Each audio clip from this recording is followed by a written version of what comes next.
উক্ত ডাকাত দল গুলিবর্ষণ শুরু করে। আত্মরক্ষার্থে কোস্টগার্ডও পাল্টা গুলিবর্ষণ শুরু করে। পঞ্চমবারের মতো অপারেশন ম্যানগ্রোভ শিল্ডের আওতায় অভিযান পরিচালনা করে কুখ্যাত ডাকাত করিম শরীফ বাহিনীর ৩ জন সক্রিয় সদস্যকে অস্ত্র ও গোলাবারুদ সহ আটক করা হয়।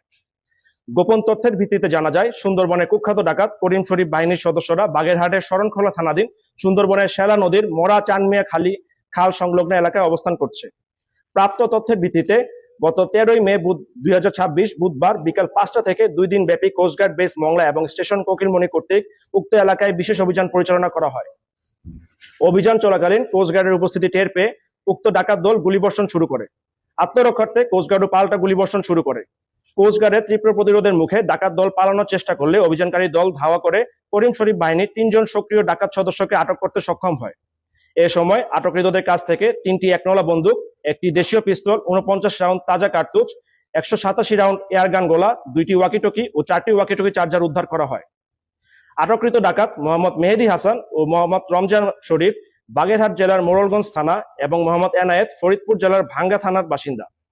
প্রাথমিক জিজ্ঞাসাবাদে জানা যায়, তারা দীর্ঘদিন যাবৎ সুন্দরবনে করিম শরীফ বাহিনীর সক্রিয় সদস্য হিসেবে ডাকাতি এবং সাধারণ জেলে ও বাওয়ালীদের জিম্মি করে মুক্তিপণ আদায় করে আসছিল। উল্লেখ্য, গত ১৩ই মে বন বিভাগের তৎপরতা ও সহযোগিতায় করিম শরীফ বাহিনী কর্তৃক জিম্মিকৃত ৪ জন জেলেকে উদ্ধার করে কোস্টগার্ডের নিকট হস্তান্তর করা হয়।